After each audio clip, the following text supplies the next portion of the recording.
اللهم صل علی سیدنا محمد وعلی آلہ وصحبہ دعوت و ہدایت کی ایک ہنسی شفق لے کر میرے مصطفیٰ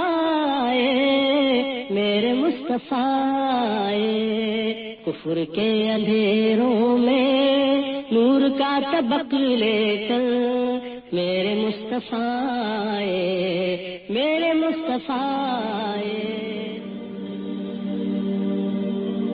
الرحیق المختوم Episode 1. عرب محل وقوع اور قومیں. سیرت نبوی در حقیقت اس پیغام ربانی کے عملی پرتو سے عبارت ہے جسے رسول اللہ صلی اللہ علیہ وسلم نے انسانی جمعیت کے سامنے پیش کیا تھا، اور جس کے ذریعے انسان کو تاریکیوں سے نکال کر روشنی میں اور بندوں کی بندگی سے نکال کر خدا کی بندگی میں داخل کر دیا تھا. چونکہ اس سیرت طیبہ کی مکمل صورت گیری ممکن نہیں جب تک کہ اس پیغام ربانی کے نزول سے پہلے کے حالات اور بعد کے حالات کا تقابل نہ کیا جائے. اس لیے اصل بحث سے پہلے پیش نظر باب میں اسلام سے پہلے کی عرب اقوام اور ان کے نشو و نما کی کیفیت بیان کرتے ہوئے ان حالات کا خاکہ پیش کیا جا رہا ہے جن میں رسول اللہ صلی اللہ علیہ وسلم کی بعثت ہوئی تھی. عرب کا محل وقوع. لفظ عرب کے لغوی معنی ہیں صحرا اور بے آب و گیا زمین. عہد قدیم سے یہ لفظ جزیرہ نمائے عرب اور اس میں بسنے والی قوموں پر بولا گیا ہے. عرب کے مغرب میں بحر احمر اور جزیرہ نمائے سینا ہے.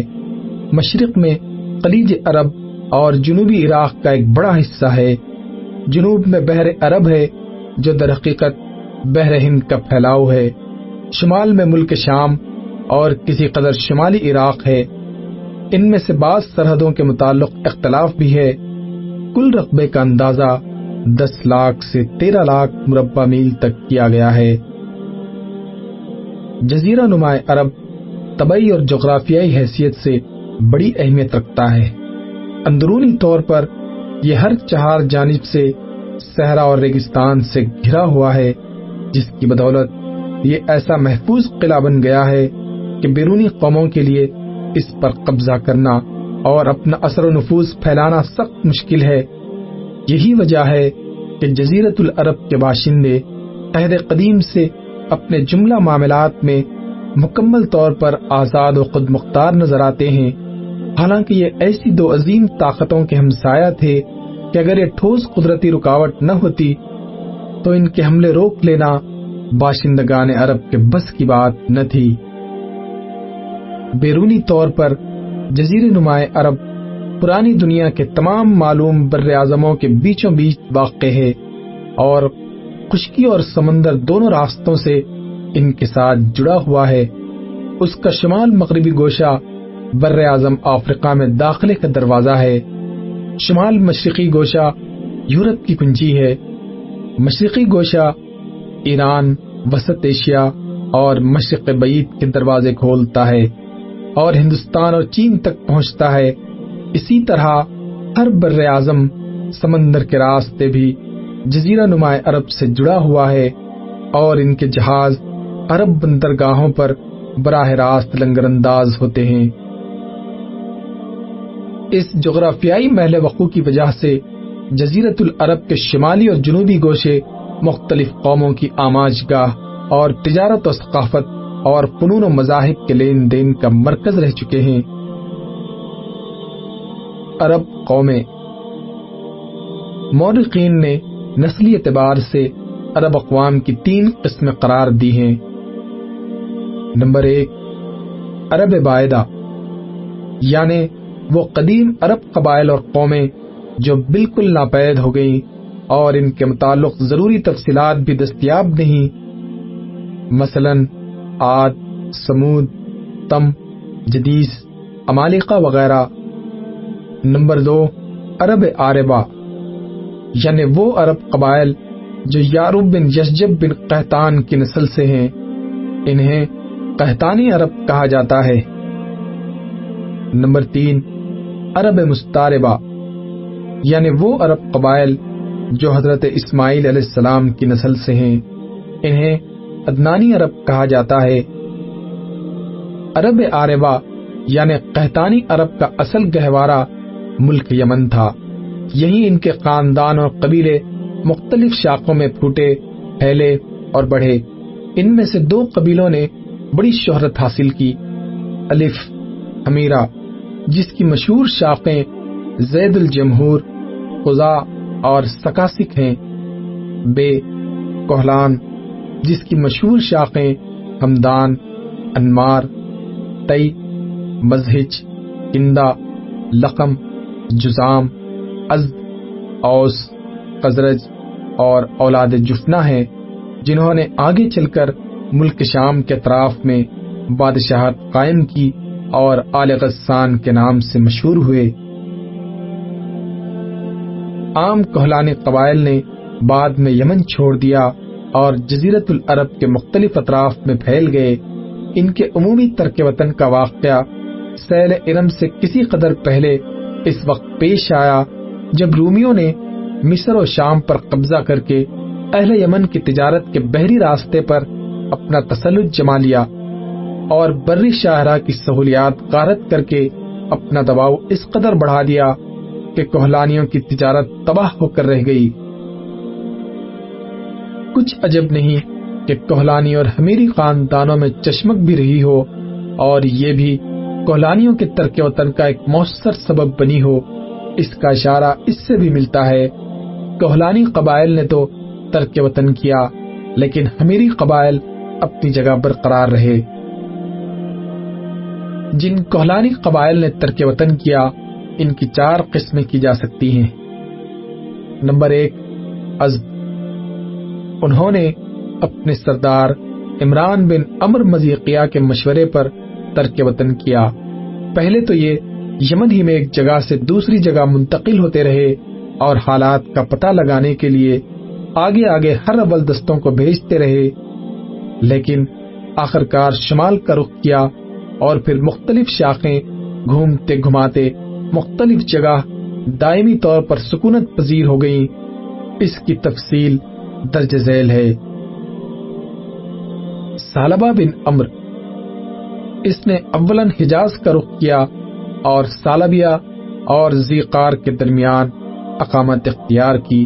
جب اس کی اولاد بڑی ہو گئی اور خاندان مضبوط ہو گیا تو مدینے کی طرف کوچ کیا اور اسی کو اپنا وطن بنا لیا۔ اسی ثعلبہ کی نسل سے اوس اور خزرج ہیں، جو ثعلبہ کے صاحبزادے حارثہ کے بیٹے ہیں۔ حارثہ بن عمر یعنی قزا اور اس کی اولاد، یہ لوگ پہلے سرزمین حجاز میں گردش کرتے ہوئے مرت الزہران میں قیمہ زن ہوئے، پھر حرم پر دھاوا بول دیا اور بنو جرہم کو نکال کر خود مکے میں بدوباش اختیار کر لی۔ عمران بن عمر، اس نے اور اس کی اولاد نے عمان میں سکونت اختیار کی، اسی لیے یہ لوگ ازد عمان کہلاتے ہیں۔ نصر بن ازد، اس سے تعلق رکھنے والے قبائل نے تہامہ میں قیام کیا، یہ لوگ ازد شنو کہلاتے ہیں۔ جفنہ بن عمر، اس نے ملک شام کا رخ کیا اور اپنی اولاد سمیت وہی متوطن ہو گیا۔ یہی شخص غسانی بادشاہوں کا جد اعلیٰ ہے۔ انہیں آل غسان اس لیے کہا جاتا ہے کہ ان لوگوں نے شام منتقل ہونے سے پہلے حجاز میں غسان نامی ایک چشمے پر کچھ عرصہ قیام کیا تھا۔ نمبر 2، لقم و جزام۔ انہی لقمیوں میں نصر بن ربیعہ تھا، جو ہیرا کے شاہان آل منظر کا جد اعلیٰ ہے۔ نمبر 3، بنو تئی۔ اس قبیلے نے بنو ازد کے ترک وطن کے بعد شمال کا رخ کیا اور حجا اور سلمہ نامی 2 پہاڑیوں کے اطراف میں مستقل طور پر سکونت پذیر ہو گیا۔ یہاں تک کہ یہ دونوں پہاڑیاں قبیلے طے کی نسبت سے مشہور ہو گئیں۔ نمبر 4، کندہ۔ یہ لوگ پہلے بحرین موجودہ الحاصہ میں قیمہ زن ہوئے، لیکن مجبوراً وہاں سے دستکش ہو کر حضرموت گئے، مگر وہاں بھی امان نہ ملی اور آخر کار نجد میں ڈیرے ڈالنے پڑے۔ یہاں ان لوگوں نے ایک عظیم الشان حکومت کی داغ بیل ڈالی، مگر یہ حکومت پائیدار نہ ثابت ہوئی اور اس کے آثار جلد ہی ناپید ہو گئے۔ کوہلان کے علاوہ حمیر کا بھی صرف ایک قبیلہ قزا ایسا ہے، اور اس کا حمیری ہونا بھی مختلف پے ہے، جس نے یمن سے ترک وطن کر کے حدود عراق میں باویہ سماوا کے اندر بدماش اختیار کی۔ عرب مستعربہ۔ ان کے جد اعلیٰ سیدنا ابراہیم علیہ السلام اصلاً عراق کے ایک شہر عرق کے باشندے تھے۔ یہ شہر دریائے فرات کے مغربی ساحل پر کوفے کے قریب واقع تھا۔ اس کی کھدائی کے دوران جو کتبات برآمد ہوئے ہیں، ان میں سے اس شہر کے متعلق بہت سی تفصیلات منظر عام پر آئی ہیں، اور حضرت ابراہیم علیہ السلام کے خاندان کے بعض تفصیلات اور باشندگان ملک کے دینی اور اجتماعی حالات سے بھی پردہ ہٹا ہے۔ یہ معلوم ہے کہ حضرت ابراہیم علیہ السلام یہاں سے ہجرت کر کے شہر قرہ تشریف لے گئے تھے، اور پھر وہاں سے فلسطین جا کر اسی ملک کو اپنی پیغمبرانہ سرگرمیوں کا مرکز بنا لیا تھا، اور دعوت و تبلیغ کے لیے یہیں سے اندرون و بیرون ملک مصروف تگ و تاز رہا کرتے تھے۔ ایک بار آپ مصر تشریف لے گئے۔ فرعون نے آپ کی بیوی حضرت سارہ کی کیفیت سنی تو ان کے بارے میں بدنیت ہو گیا اور اپنے دربار میں برے ارادے سے بلایا، لیکن اللہ نے حضرت سارہ علیہ السلام کی دعا کے نتیجے میں غیبی طور پر فرعون کی ایسی گرفت کی کہ وہ ہاتھ پاؤں مارنے اور پھینکنے لگا۔ اس کی نیت بد اس کے منہ پر مار دی گئی، اور وہ حادثے کی نوعیت سے سمجھ گیا کہ حضرت سارہ اللہ تعالیٰ کی نہایت خاص اور مقرب بندی ہے، اور وہ حضرت سارہ کی اس خصوصیت سے اس قدر متاثر ہوا کہ اپنی بیٹی ہاجرہ کو ان کی خدمت میں دے دیا۔ پھر حضرت سارہ نے حضرت ہاجرہ کو حضرت ابراہیم علیہ السلام کی زوجیت میں دے دیا۔ حضرت ابراہیم علیہ السلام حضرت سارہ اور حضرت ہاجرہ علیہ السلام کو لے کر فلسطین واپس تشریف لائے۔ پھر اللہ تعالیٰ نے حضرت ابراہیم علیہ السلام کو ہاجرہ علیہ السلام کے بطن سے ایک فرزند اسماعیل علیہ السلام عطا فرمایا، لیکن اس پر حضرت سارہ کو جو بے اولاد تھی بڑی غیرت آئی، اور انہوں نے حضرت ابراہیم علیہ السلام کو مجبور کیا کہ حضرت ہاجرہ کو ان کے نوزائیدہ بچے سمیت جلا وطن کر دیں۔ حالات نے ایسا رخ اختیار کیا کہ انہیں حضرت سارہ علیہ السلام کی بات ماننی پڑی، اور وہ حضرت ہاجرہ علیہ السلام اور حضرت اسماعیل علیہ السلام کو ہمراہ لے کر حجاز تشریف لے گئے، اور وہاں ایک بے آب و گیاہ وادی میں بیت اللہ شریف کے قریب ٹھہرا دیا۔ اس وقت بیت اللہ شریف نہ تھا، صرف ٹیلے کی طرح ابری ہوئی زمین تھی۔ سیلاب آتا تھا تو دائیں بائیں سے کترا کر نکل جاتا۔ وہیں مسجد حرام کے بالائی حصے میں زمزم کے پاس ایک بہت بڑا درخت تھا۔ آپ نے اسی درخت کے پاس حضرت ہاجرہ علیہ السلام اور حضرت اسماعیل علیہ السلام کو چھوڑا تھا۔ اس وقت مکے میں نہ پانی تھا، نہ آدم اور نہ آدم زاد، اس لیے حضرت ابراہیم علیہ السلام نے ایک توشیدان میں کھجور اور ایک مشکیزے میں پانی رکھ دیا۔ اس کے بعد فلسطین واپس چلے گئے، لیکن چند ہی دن میں کھجور اور پانی ختم ہو گیا اور سخت مشکل پیش آئی، مگر اس مشکل وقت پر اللہ کے فضل سے زمزم کا چشمہ پھوٹ پڑا اور ایک عرصے تک کے لیے سامان رزق اور متاع حیات بن گیا۔ تفصیلات معلوم و معروف ہیں۔ کچھ عرصے بعد یمن سے ایک قبیلہ آیا جسے تاریخ میں جرہم ثانی کہا جاتا ہے۔ یہ قبیلہ اسماعیل علیہ السلام کی ماں سے اجازت لے کر مکے میں ٹھہر گیا۔ کہا جاتا ہے کہ یہ قبیلہ پہلے مکہ کے گرد و بیش کی وادیوں میں سکونت پذیر تھا۔ صحیح بخاری میں اتنی صراحت موجود ہے کہ رہائش کی غرض سے یہ لوگ مکے میں حضرت اسماعیل علیہ السلام کی آمد کے بعد اور ان کے جوان ہونے سے پہلے وارد ہوئے تھے، لیکن اس وادی سے ان کا گزر اس سے پہلے بھی ہوا کرتا تھا۔ حضرت ابراہیم علیہ السلام اپنے متروکات کی نگہداشت کے لیے وقتاً فوقتاً مکہ تشریف لایا کرتے تھے، لیکن یہ معلوم نہ ہو سکا کہ اس طرح ان کی آمد کتنی بار ہوئی۔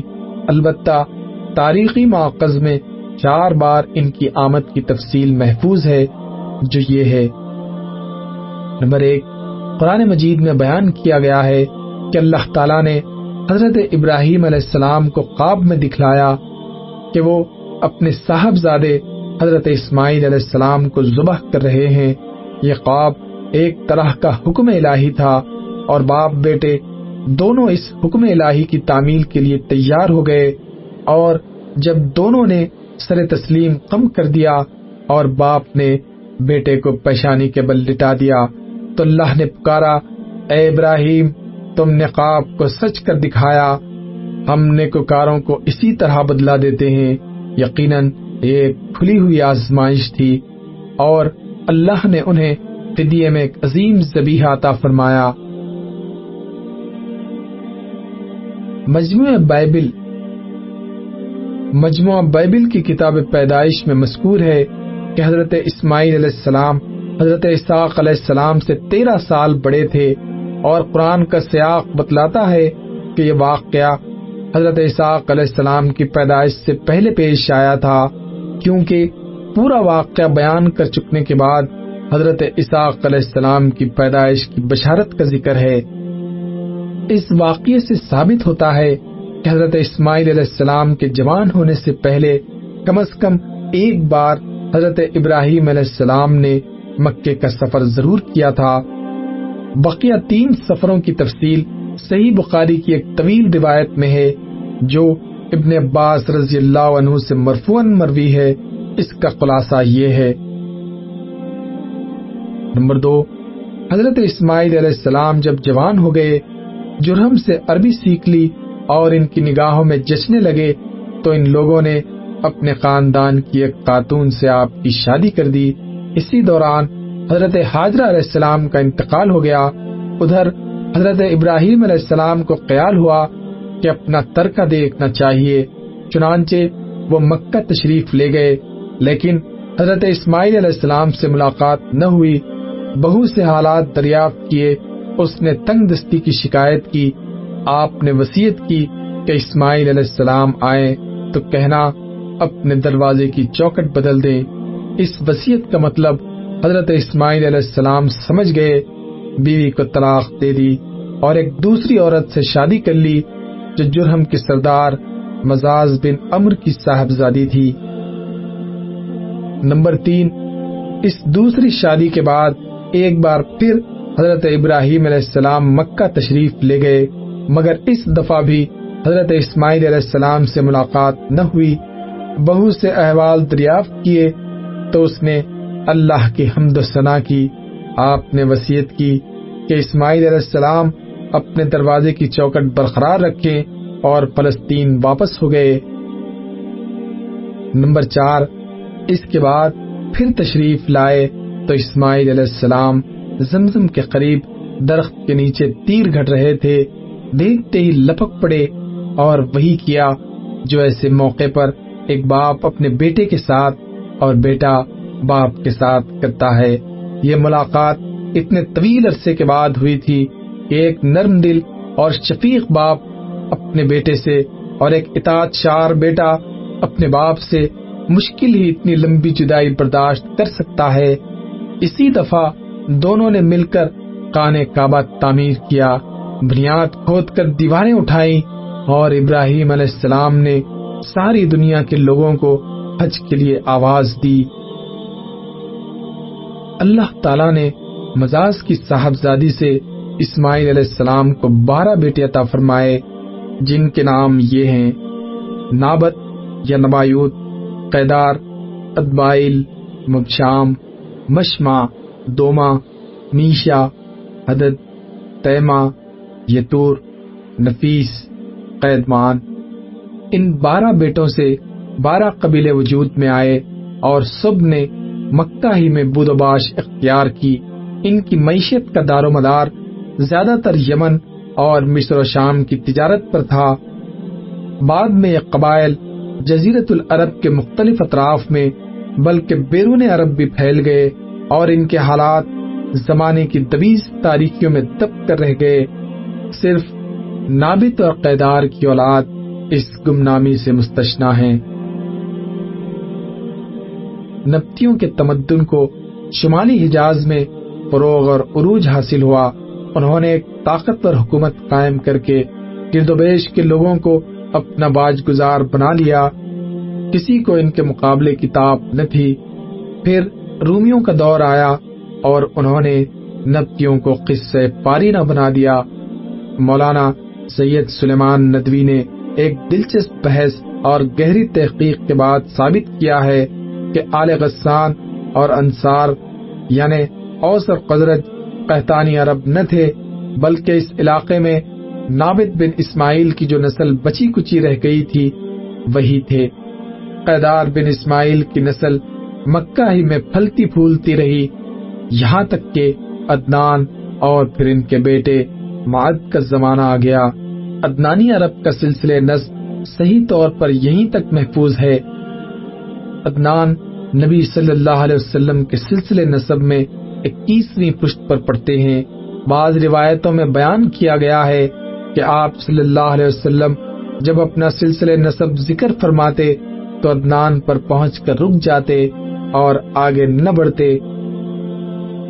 فرماتے کہ ماہرین انساب غلط کہتے ہیں، مگر علماء کی ایک جماعت کا خیال ہے عدنان سے آگے بھی نسب بیان کیا جا سکتا ہے۔ انہوں نے اس روایت کو ضعیف قرار دیا ہے۔ ان کی تحقیق کے مطابق عدنان اور حضرت ابراہیم علیہ السلام کے درمیان 40 پشتیں ہیں۔ بہرحال معد کے بیٹے نزار سے، جن کے متعلق کہا جاتا ہے کہ ان کے علاوہ معد کوئی اولاد نہ تھی، کئی خاندان وجود میں آئے۔ در حقیقت نزار کے 4 بیٹے تھے اور ہر بیٹا ایک بڑے قبیلے کی بنیاد ثابت ہوا۔ چاروں کے نام یہ ہیں: ایاد، انمار، ربیہ اور مزر۔ ان میں سے ربیہ اور مزر 2 قبیلوں کی شاخیں اور شاخوں کی شاخیں بہت زیادہ ہوئیں۔